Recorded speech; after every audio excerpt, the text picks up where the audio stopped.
नमः शिवाय। आप सबको मेरा प्यार भरा नमस्कार। आइए जानते हैं कि जिन्होंने पशुपति व्रत रखना है उनको क्या नियम अपनाने चाहिए, कैसी उसकी व्रत विधि होती है और कैसे उसका उद्यापन करना चाहिए। तो चलिए जानते हैं। अगर हम पशुपति व्रत सोमवार को रखना शुरू कर रहे हैं तो उस सोमवार को स्नान करके स्वच्छ वस्त्र धारण कर 5 सोमवार व्रत करने का संकल्प लेना चाहिए। फिर आप अपने आसपास के शिवालय में जाएं, मंदिर में जाएं और पूजा की थाली में धूप, दीप, चंदन, लाल चंदन, बेलपत्र, पुष्प, फल इत्यादि लेकर जाएं और जल अपने घर से ही लेके जाएं और शिव जी का अभिषेक करें। जब आप शाम के समय प्रदोष काल में स्वच्छ होकर मंदिर जाएं तो उसी थाली में मीठा प्रसाद एवं 6 दिए लेकर जाएं। अगर आप प्रसाद बना रहे हैं, भोग बना रहे हैं तो उसे 3 भागों में बराबर बांट लें। 2 भाग भगवान शिव को समर्पित करके एक बचा हुआ भाग अपनी थाली में घर पर वापस लेकर आएं। फिर आप जो 6 दिए लाए हैं उनमें से 5 दिए भगवान शिव के सम्मुख जलाएं। बिना जला हुआ एक दीपक बचा हुआ अपनी थाली में रखकर वापस घर लाएं। इसे घर में प्रवेश होने से पहले अपने घर के मुख्य द्वार के दाहिने ओर चौखट पर रखकर जलाएं। घर में प्रवेश करने के बाद एक भाग भोग प्रसाद को आप ग्रहण करें। इस प्रसाद को किसी अन्य व्यक्ति को ना दें। इस व्रत में आप प्रसाद के साथ भोजन भी ग्रहण कर सकते हैं। चलिए जानते हैं कि पशुपति व्रत के नियम क्या क्या हैं।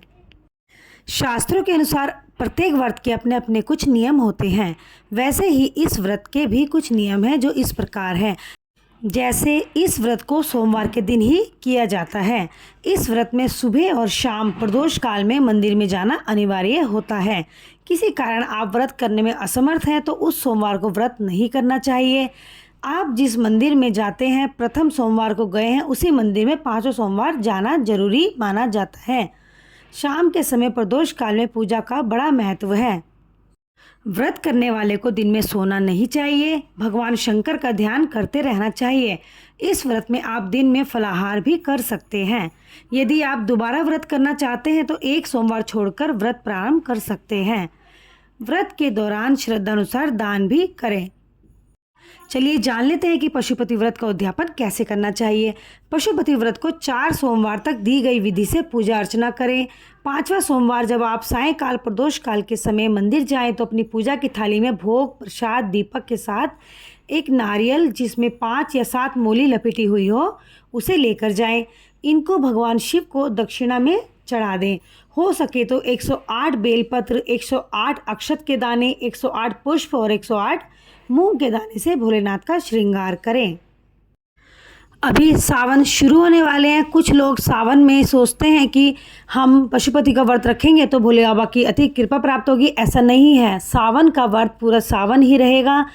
सावन खत्म होने के बाद आप पशुपति व्रत का प्रारंभ कर सकते हैं। स्वच्छ मन से, स्वच्छ विचारों से भोले की भक्ति करेंगे तो भोले अपने आप आपके ऊपर कृपा बरसाएंगे, क्योंकि हमारे भोले बहुत ही भोले हैं। हमारी सारी गलतियों को माफ़ कर देंगे।